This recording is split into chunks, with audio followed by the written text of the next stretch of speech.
중국 황제가 이런 명령을 내렸다고 그래요. 중국에 있는 모든 책들을 한 권으로 모아오너라. 신하들이 이제 그 방대한 서적을 한 권으로 모아서 바쳤습니다. 그랬더니 황제가 한 줄로 요약해라. 그래서 중국인들이 학자들이 한 줄로 요약한 것이 그 유명한 세상엔 공짜가 없습니다라는 겁니다. 그 유명한 일화죠. 그러니까 뭐든지 값을 치르고 땀을 흘려야만 얻는다라는 그런 의미가 담겨져 있습니다. 자, 그러면 성경 66권을 한 줄로 요약하면은 어떤 문장이 나올까요? 그것은 이런 문장입니다. 나는 너희의 하나님이 되고 너희는 나의 백성이 되리라. 그 언약이라고 그럽니다. 출애굽기 19장에 십계명 주시기 전에 하셨고 다 주신 다음에 출애굽기 29장에 하신 이야기는 레위기를 거쳐서 또 에스겔서, 에레미야서 그리고 신약에서도 히브리서, 고린도전서, 후서 그리고 계시록 21장 3, 4절, 7절까지 이 문장이 계속 반복이 됩니다. 너희는 나의 백성이 되고 나는 너의 하나님이 될 거다. 그러니까 하나님의 관심은 우리를 하나님의 백성답게 만드는 데 있습니다. 그리고 하나님의 백성다운 모습을 가졌을 때 하나님, 복의 근원이신 하나님이 그들에게 복을 주시는, 그래서 하나님이 하나님 되셔서 치유하시고 예비하시고 능력을 베푸시는 하나님이 그 백성에게 늘 하나님이 되셔주시는 그것을 언약이라고 합니다. 그래서 하나님이 최초인 백성을 만드실 때 창조하실 때에도 창세기 1장 27절 28절에 보면 하나님께서 그 하나님의 형상을 따라서 인간을 창조하시죠. 하나님의 이미지, 형상, 모양, likeness, 하나님처럼 말하고 하나님처럼 행동하는 모습을 따라서 창조하시고 그 다음 액션이 복을 주시고 항상 형상 먼저고 그 다음이 복입니다. 그리고 복받은 아담과 하와에게 사명 주시죠. 너희는 다스려라. 그러니까 하나님께서는 인간을 통해서 하나님의 형상을 갖게 하시기 원하셨고 그에게 복을 주셔서 그 복으로 세상을 다스리기를 원하셨어요. 근데 아시다시피 그 하나님의 백성이 되어야 될 아담과 하와가 선악과를 먹음으로 복을 누리지 못하고 쫓겨나죠. 그래서 하나님께서 십계명을 다시 주십니다. 십계명 우리가 잘 아는 것처럼 안식일 지키고 또 거짓말하지 말고 도둑질하지 말고 하나님께서 이스라엘 백성을 부르시고 하나님 백성 만들기 위해서 십계명을 주셨는데 하나님 백성이 되질 않았어요. 껍데기만 됐습니다. 그래서 예수님께서 그 바리새인들을 향하여 너희는 어떻게 입술은 나와 가까운데 네 속은 나와 멀다. 그러니까 하나님의 백성이 이게 미완성이 된 겁니다. 그래서 예수님이 오셔서 30년 동안 준비하신 설교죠. 산상수훈은. 그리고 산상수훈에서 가장 앞부분이 팔복이죠. 이 팔복은 전부 다 율법이 껍데기를 하나님의 백성화 시켰다면 팔복은 전부 다 마음에 관한 이야기입니다. 심령이 가난한 자는 복 있다. 천국이 다 니네들 거다.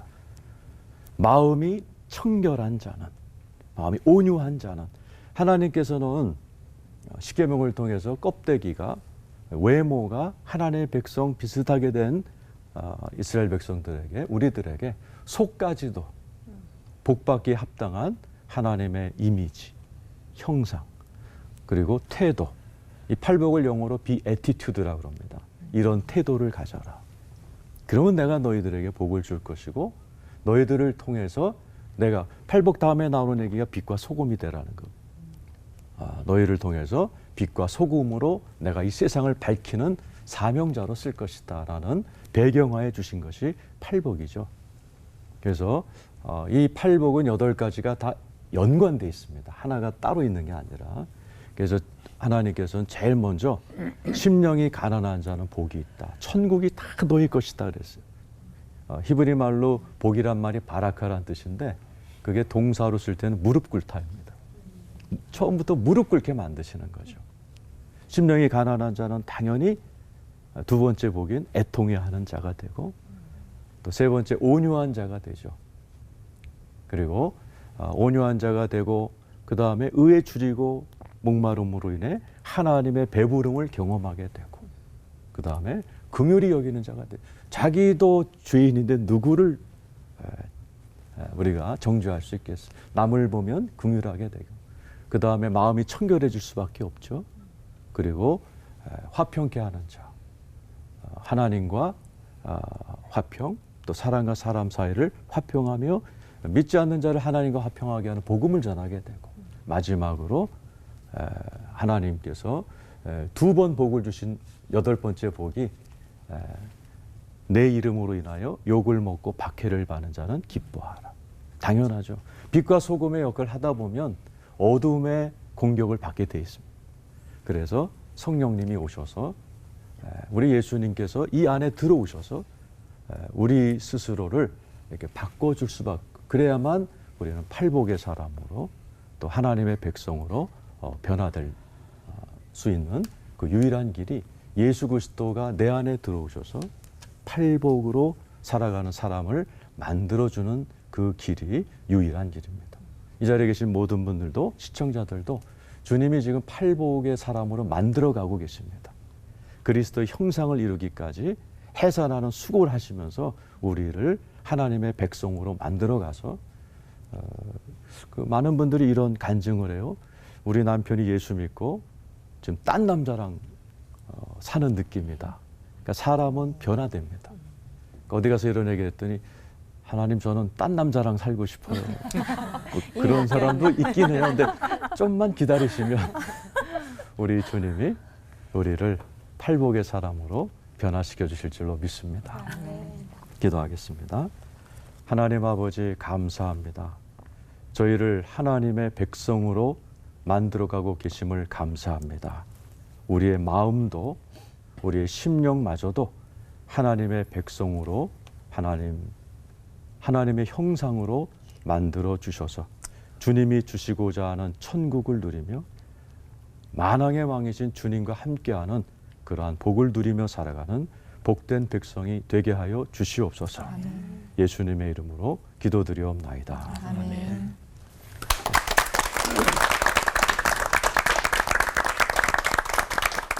제 차례가 되었습니다.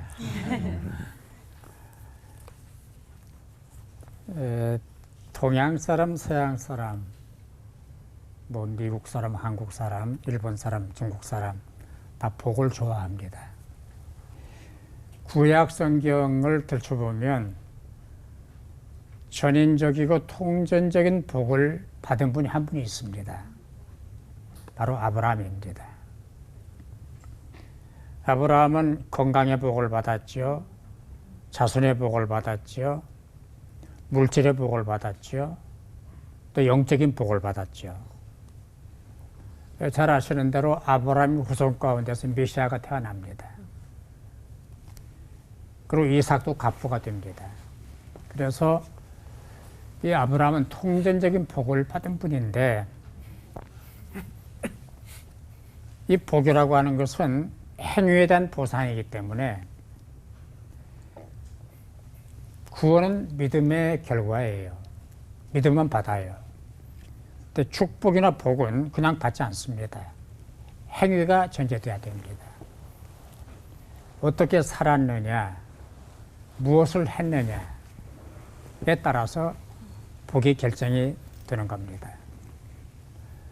아브라함 같은 경우는 뭐 수많은 행위가 있습니다만 두 가지를 꼽을 수 있는데, 첫째가 11조를 드리고 복을 받았어요. 드리고 복을 받았어요. 그리고 창세기 22장으로 건너가면은 외아들 이삭을 제물로 바친 다음에 복을 받았습니다. 그러니까 드리고 복을 받는 거예요. 받아서 드리는 게 아니고 드리고 받는 겁니다. 아시는 대로 아브라함이 어떤 복을 받았습니까? 이삭 하나를 바쳤는데 내 자손이 저 하늘의 별과 같이 빛나게 해주겠다. 땅의 모래와 같이 되게 해주겠다. 내 후손들이 대적의 문을 얻을 것이다.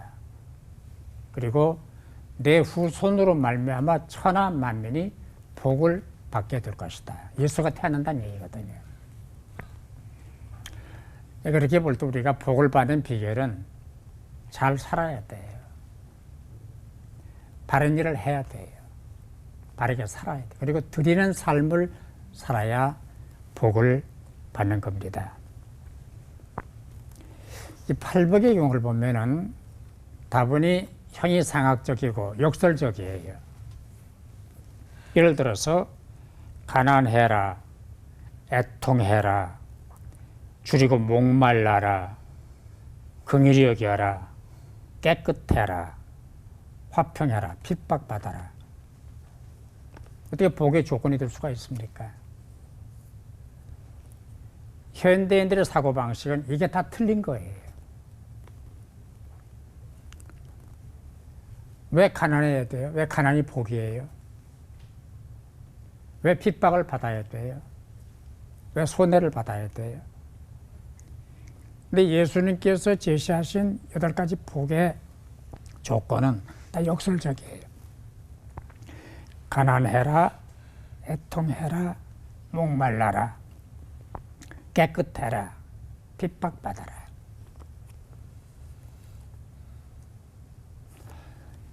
그런데 그 복의 결과는 우리가 아시는 대로 천국 주겠다, 위로해 주겠다, 땅을 주겠다, 배부르게 해주겠다, 긍휼히 여겨 주겠다, 하나님을 보게 해주겠다, 천국이 내 것이다, 상급을 주겠다. 팔복의 요점은 우리가 생각하는 성공, 출세, 부자 되는 거, 건강하게 사는 이게 아닙니다. 영적이고 신령한 복입니다. 우리도 복을 받아야 되잖아요. 어떻게 복을 받느냐? 바로 살고 바로 믿는 사람이 복을 받습니다. 그 행위의 보상이기 때문에 어떻게 살았느냐, 어떻게 행했느냐, 얼마나 드리기를 힘썼는가를 따라서 복이 결정된다는 사실, 우리가 잊지 말아야 합니다. 우리 모든 분들 다 복을 받으시고 한평생 복을 누리며 사시기를 주의 이름으로 축원합니다. 아멘. 하나님 아버지 감사합니다.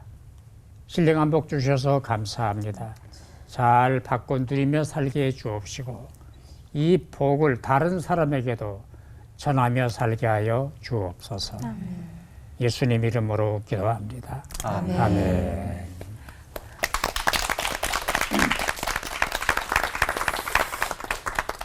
윤동주 시인의 시 중에서 팔복 이런 제목이 붙어 있는 시가 있습니다. 제가 그 시를 낭송해 드리겠습니다. 제가 정확히 보고 읽을 테니까 틀리지 않을 겁니다. 혹시 제가 낭송하는 거를 들으면서 저 양반이 틀리게 읽는 거 아닌가 그렇게 생각하실 필요 없어요. 팔복 윤동주. 슬퍼하는 자는 복이 있나니, 슬퍼하는 자는 복이 있나니, 슬퍼하는 자는 복이 있나니, 슬퍼하는 자는 복이 있나니, 슬퍼하는 자는 복이 있나니, 슬퍼하는 자는 복이 있나니, 슬퍼하는 자는 복이 있나니, 슬퍼하는 자는 복이 있나니, 저희가 영원히 슬플 것이요. 예, 제가 낭송해 드렸습니다. 반전이네요. 슬퍼하는 자는 복이 있나니 이 똑같은 표현이 8줄 있고요. 그리고 맨 마지막 9번째 줄에는 저희가 영원히 슬플 것이요. 이게 이제 윤동주 시인의 시입니다. 근데 그분이 그 참담한 상황 속에서 마태복음의 팔복 이거를 읽으면서 그분이 어떤 묵상을 했고 또 그분이 어떤 생각을 하면서 이런 시어가 탄생했는지 좀 짐작도 가죠. 팔복 이거는 보통 우리 그리스도인이 많이 생각하기를 야 어렵다 이렇게 생각이 됐죠. 그래서 팔복을 성서학자들이 해석을 할 때 이런 얘기들도 해요. 이 팔복은 현실에서 실천할 수 있다기보다 현실에서 이거를 다 실천할 수는 없는 것이고 그냥 우리가 바라보고 따라가야 될 가장 높은 기준을 얘기해 놓은 것이다. 이렇게도 성경학자들이 얘기도 합니다. 또 그런데 많은 성서학자들은 아니다. 그리스도인이 마땅히 이 세상에서 살아내야 될 그런 말씀이다. 또 이렇게도 해석을 하죠. 그리고 워낙 이 팔복이 또 팔복을 포함하고 있는 산상설교 전체가 이게 너무너무 높으니까 그래서 예수님께서 당신을 따라 진짜로 헌신하고 목숨까지 몽땅 바치는 핵심적인 제자들에게 주신 명령이다. 이렇게도 해석을 해요. 그런데 그거는 금방 성경에 쓰인 말씀에서 금방 에이 그건 아니지 이렇게 얘기할 수 있어요. 왜냐하면 예수님께서 무리를 보시고 산에 올라가 앉으셔서 가르치신 말씀이에요. 그러니까 핵심 제자 그룹만이 아니라 무리를 보시고 가르치신 말씀이니까 이 산상설교 또는 산상수훈 산 위에서 베풀어 주신 가르침 또는 산상보훈 산 위에서 가르쳐 주신 보석 같은 말씀 이렇게 얘기하는 게 마태복음 5, 6, 7장인데 그중에서 핵심은 뭐니 해도 역시 팔복입니다. 근데 팔복 내용을 한번 이렇게 생각해 보면 이게 그렇구나 하고 이해가 쉬울 것도 같아요. 그러니까 팔복 8가지가 통상적으로 생각하는 우리가 보통 생각하는 복할 때는 뭐 부자가 되는 게 복이지 가난하게 사는 걸 복이라고 생각하는 사람이 어디 있겠어요? 또 건강하게 사는 게 복이지 뭐 병이 들고 아픈 거를 복이라고 생각하는 사람이 어디 있겠어요? 그런데 이 산상설교를 한번 산상설교 안에 있는 팔복을 가만히 생각해 보면 한번 온유한 사람이 복이 있다. 그럼 거꾸로 뒤집어 보세요. 그러면 온유한 사람이 아니고 표독한 사람이 복이 있어요? 그건 아니잖아요. 그죠?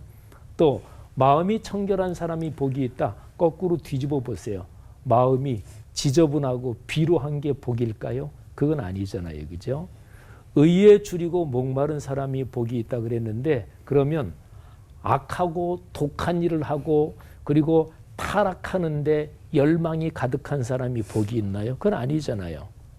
또 의를 위해 박해를 받는 사람이 복이 있다 그랬는데 자기가 잘못하고 온통 나쁜 짓은 다 저질러 가지고 자업자득으로 고통받는 게 복이에요? 그건 아니잖아요. 그러면 한번 이렇게 생각할 수 있어요. 산상설교에서 말한 복은요. 그걸 거꾸로 뒤집으면 뒤집은 상황이 복이 아니라는 것은 다 알아요. 그러면 산상설교대로 가는 게 복은 맞는데 산상설교대로 그렇게 철저하게 살기가 힘들다는 거예요. 그러니까 수많은 사람들은 산상설교를 뒤집은 상태, 마음이 표독하고 그리고 탐욕스럽고 그리고 또 악한데 막 열망이 있고 이걸 복이라고 생각하진 않아요. 뭐 어떨 때 돈 벌기 위해서 그러는 때도 있지만 야 그게 복이다 이렇게 생각하진 않아요. 그러면 산상설교에 있는 복이 맞아요. 그런데 현실적으로 이렇게 거룩하고 올바르게 살 자신이 없는 거예요. 그러니까 대부분의 사람들은 그냥 웬만큼 살지 그러면서 이제 건강하고 돈 벌고 내 자식 잘 되고 그러기를 바라는 거지요. 그러면 산상설교를 이해하는 게 그렇구나 일반 사람의 심리가 그렇구나. 근데 4장에 아주 중요한 말씀이 있습니다. 마태복음 5장 산상설교의 팔복이 시작되기 전에 4장 17절에 이런 구절이 있어요. 예수님이 이르시되 전파에 이르시되 회개하라 천국이 가까이 왔느니라. 그러니까 회개 이거 혁명적인 단어예요. 완전히 180도로 바꾸라는 얘기거든요. 그리고 천국이 가까웠다. 하나님 나라가 가까웠다. 말하자면 새로운 시대가 지금 닥쳐오고 지금 침입해서 작동하고 있다. 이런 얘기거든요. 요 구절이 핵심이라고 저는 생각을 합니다. 그러니까 진짜 새로운 시대가 된다. 우리 옛날 내려오는 말로 하면 개벽이 된다. 새로운 세상이 된다. 그러면 좀 헌신할 수 있어요. 그러면 승부를 걸 수도 있어요. 그러니까 산상설교 전체가 그렇고 팔복이 그런데 예수 그리스도께서 오셔서 새로운 세상이 된다. 하나님 나라가 작동한다. 그거를 현실적으로 체험하는 사람들은 이렇게 헌신하고 이렇게 살 수 있고, 또 특별히 아까 이건호 목사님 설교해 주신 대로 성령께서 우리 안에 역사하셔서 이렇게 살게 하신다. 이게 이제 팔복이라고 생각을 합니다. 사랑하는 우리 그리스도인들이 이 팔복의 말씀이 실제로 삶에서 체험되고 또 그리스도인을 통해서 우리 사회에서 작동되는 그런 복된 일이 넉넉하기를 간절히 바랍니다. 아멘. 기도하겠습니다. 하나님 아버지 은혜 감사합니다. 팔복 그리고 팔복을 시작으로 우리 주 예수 그리스도께서 말씀해 주신 산상설교가 오늘날 이 땅의 그리스도인 또 교회 공동체의 삶에서 현실적으로 작동되도록 주님 축복해 주실 줄 믿습니다. 예수님 이름으로 기도합니다. 아멘.